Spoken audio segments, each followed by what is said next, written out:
An ancient structure emits electromagnetic pulses, triggering a series of catastrophes worldwide. Scientists strive to prevent the apocalypse but encounter a horrifying truth about the monument's origin. The movie opens in Waterside, Maine, where a group of archaeologists discovers an ancient Egyptian chamber at a depth of 10,000 feet. Dr. Joseph Lechem notices an image of the Ankh cross on one of the walls, which inexplicably attracts a real Ankh to itself and at the same time, on the Salisbury Plain in England, a guide leads tourists on a tour, recounting the history of Stonehenge's origins. A woman explains that Stonehenge was built along the axis of the summer and winter solstices and held great significance for astronomical observations. Suddenly, the group feels the ground beneath them begin to shake. One of the tourists notices an extraordinary glow on the altar stone, after which all the stone blocks start moving. Horrified, people watch as radio waves start passing between all the figures, directed toward the center of the altar. Then the pulse becomes even stronger and wipes out all the people nearby in an instant. We meet independent astrophysicist Jacob Glazer, who hosts his own radio show where he tells people the truth about scientific discoveries. This time, he informs his listeners about an incredibly powerful electromagnetic burst from the Earth's energy system, originating from Maine and heading to England, criticizing government scientists who have yet to react to this strange event. Glazer asks people to share their opinions on the matter. Several excited listeners tell him that the stones of Stonehenge have shifted and that the military has already evacuated people from nearby houses and sealed off the area. Moreover, rumors suggest that the excavations are to blame, implicating the government. Shocked, Glazer promises his audience to uncover the truth and begins searching for information about this inexplicable phenomenon. Glazer contacts Dr. Lechem and tells him about the impact of his excavations on sea. He asks Lechem to meet and go to England together, but Lechem claims to be very busy and suggests Glazer go to the anomaly zone alone. Meanwhile, at the primary school in Salisbury, where the military is stationed, Dr. John Truesdale arrives. He is met by Major Pittman and taken to Dr. Casey Leeds, who, along with radio physicist Marla, is studying the radio waves passing between the stones. It turns out that these waves were not caused by electromagnetic interference and are not random. Truesdale demands explanations from Leeds about how 7 people could have been burned by the stones of Stonehenge, but the scientists have no answer to this question yet. Marla suggests that the radio waves emanate from underground. Then geophysicist David reports that scanning the altar stone revealed an electromagnetic field inside it, which greatly concerns Truesdale. After some time, Glazer arrives at the military base, trying to remain unnoticed, sneaks to Stonehenge, and then photographs the work of the scientists led by Leeds. Truesdale observes the research while at the base. Suddenly, the electromagnetic field is activated on the altar itself. Glazer notices that the strength of the waves is skyrocketing and finds himself trying to save the scientists. Truesdale also urges them to leave immediately, but at that moment, the stones start moving again. The wave's power approaches the radioactive level, but fortunately, the scientists leave the epicenter of the anomaly zone in time. The pulse continues to intensify, its impact even felt at the base, and suddenly,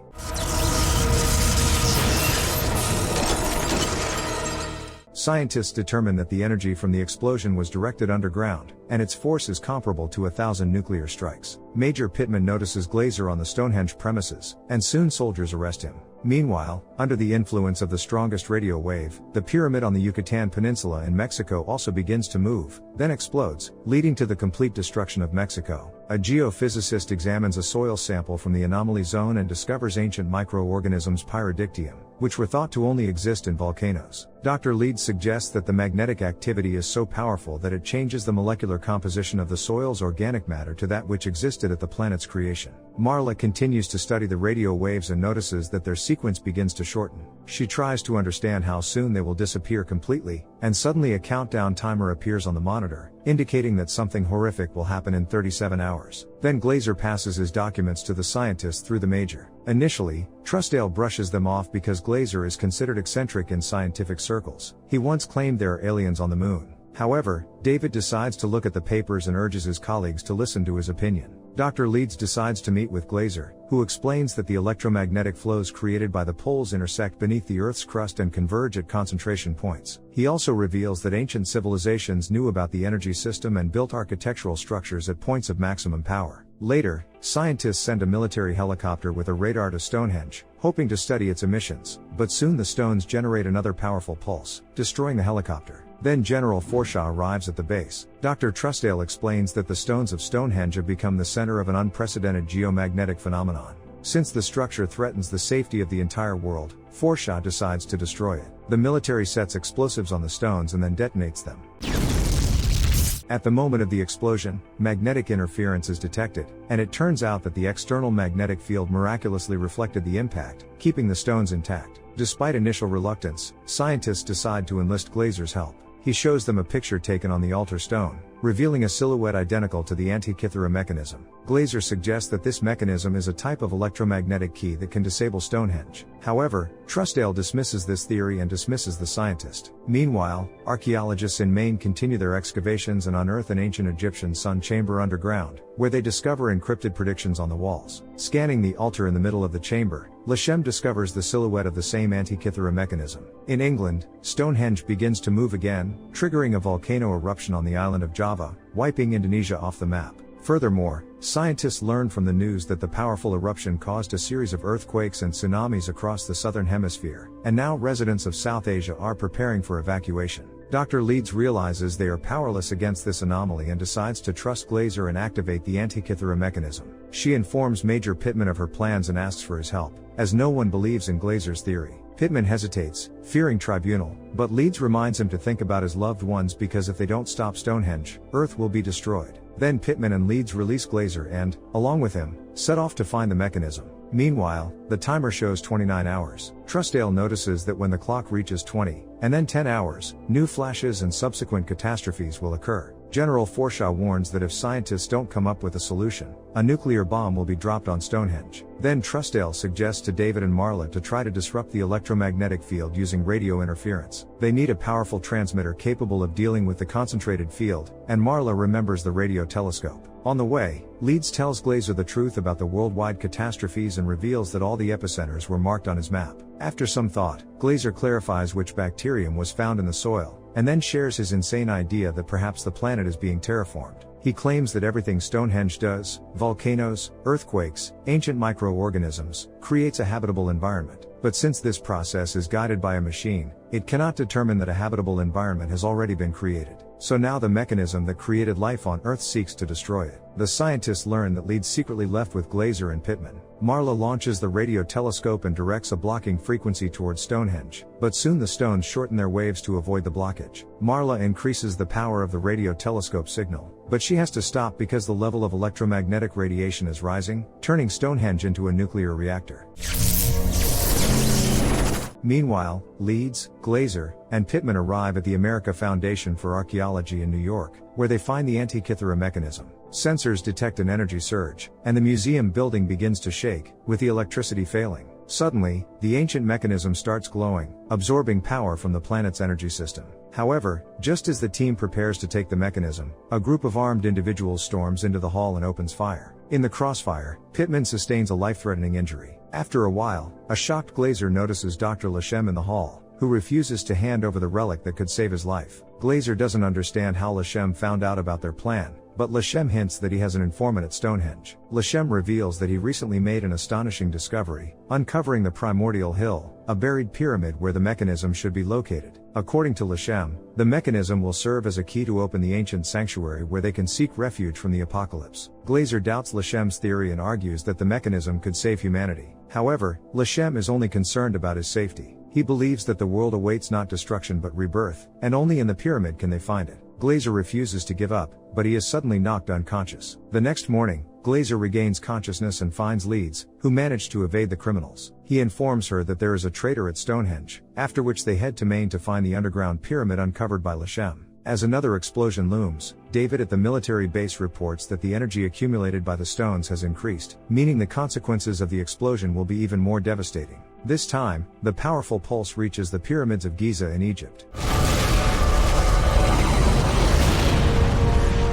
Volcanic tremors gradually devastate North Africa, while the Mediterranean Sea already floods Egypt. Having confirmed Glazer's calculations are correct, Truesdale urges General Forshaw to send warnings to all the coordinates of the mentioned pyramids and evacuate residents of the adjacent regions. He also demands permission for a nuclear bombardment of Stonehenge. On their way to Maine, Leeds calls Truesdale and informs him that the Antikythera mechanism could indeed help them, but it has been stolen by a group of fanatics, warned by someone in their circle. Now they must retrieve the electromagnetic key to save the planet, but Truesdale insists they have no time, as Stonehenge will soon be destroyed by a nuclear bomb. In horror, Glazer snatches the phone from Leeds and tries to convince Truesdale that detonating a nuclear bomb will scatter radiation worldwide. Instead of this mad step, he asks Truesdale to help them retrieve the artifact by sending reinforcements, to which Truesdale agrees. Arriving in Waterside, scientists and soldiers try to pinpoint the exact location of the pyramid. Meanwhile, Lashem demonstrates the mechanism to his followers, indoctrinating them that they are the chosen ones destined to live in the new world. Lashem places the mechanism on a pedestal, and Glazer's sensor starts going haywire. The powerful electromagnetic pulse sets the primordial hill in motion, gradually surfacing and destroying everything around it. The team approaches the pyramid, blasting open the entrance and venturing inside, hoping to find Lashem and take the mechanism from him. Soon, Glazer discovers a chamber with an altar, but unfortunately, neither the mechanism nor Lashem is there. Leaving the pyramid, Leeds suggests Glazer use his device to pinpoint the location, which soon picks up a signal emanating from the forest. With minutes remaining before the nuclear bombardment of Stonehenge, Truesdale confesses to General Forshaw that he was wrong and that the monument cannot be destroyed as it could deflect the blow. However, Forshaw refuses to cancel the operation and orders soldiers to evacuate everyone within a 100-mile radius. With 10 hours on the timer, Stonehenge's altar stone begins to glow and shift its position. Scientists notice that all the points marked on Glazer's map are linked to the Earth's energy system, draining its electromagnetic energy. Realizing the end is near, Forshaw orders the scientists to evacuate. Leeds and Glazer follow the intensifying signal, when suddenly, Glazer administers first aid to her, then heads out to Lashem, persuading him to surrender the mechanism. He argues that they need to stop Stonehenge, which was conceived by ancient beings as a terraforming device. But Lashem insists that the world's rebirth is inevitable, as human civilization is merely a failed experiment, and he points a gun at Glazer. At that moment, special forces come to Glazer's aid, and seizing the opportunity, he grabs the weapon and shoots Lashem. Then Dr. Leeds calls Truesdale, who is already leaving the base with the team, informing him that they managed to capture the mechanism. But General Forshaw declares that it's already too late and that a nuclear strike is unavoidable. Glazer implores the general to call off the bombardment, as they have a chance to save the world. He requests a supersonic aircraft to timely deliver the relic, and the general reluctantly agrees to help. Before heading to Stonehenge, Glazer arranges for the wounded Leeds to be taken to the hospital. Truesdale, trusting Glazer, decides to return to the base, with Marla and David supporting him. There's less than 2 minutes left before the bombardment. Glazer rushes to Stonehenge, while Truesdale and his colleagues take their positions. News reports detail how the world is preparing for the apocalypse. Suddenly, David remarks that those who once mocked Lashem's idea that the planet was terraformed by other beings are not laughing now, as his predictions come true. And when the countdown reaches 0, all the extraterrestrial devices, accumulating the planet's electromagnetic energy, will release incredible power, ushering in a new world. Shocked, Truesdale and Marla realize that David is the traitor who leaked information about their research to Lashem. David intends to finish Lashem's work and aims his weapon at the scientists to prevent them from interfering, threatening to shoot Glazer as soon as he arrives. They try to reason with David, and he shoots at them. Without waiting for Glazer, the general authorizes the bombardment of Stonehenge. The scientist arrives at the base, where David greets him with a gun pointed at his back. Struggling, Truesdale reaches the exit and warns Glazer of the danger, and then David gets into his car and starts chasing Glazer, with only 30 seconds left before impact. Arriving at Stonehenge, they sprint to the altar. David wounds Glazer in the leg, but he keeps going. Fortunately, the nuclear strike is delayed because magnetic interference from the stones has disabled the system, and now the pilot must drop the bomb manually. In the nick of time, Glazer sacrifices his life to place the mechanism on the altar. The final burst destroys the approaching bomb, restoring the electromagnetic background to normal. News reports announce that earthquakes and volcanoes worldwide have finally ceased, and Earth's atmosphere will be cleansed in a few years. In the hospital, Leeds learns that Glazer did not survive while saving the planet and decides to carry on his legacy by becoming the new host of a radio show, revealing the truth about scientific achievements to people. What do you think would have happened to the planet if Glazer hadn't managed to deactivate Stonehenge? Share your thoughts in the comments below, hit the like button and subscribe to the channel. See you in the next video.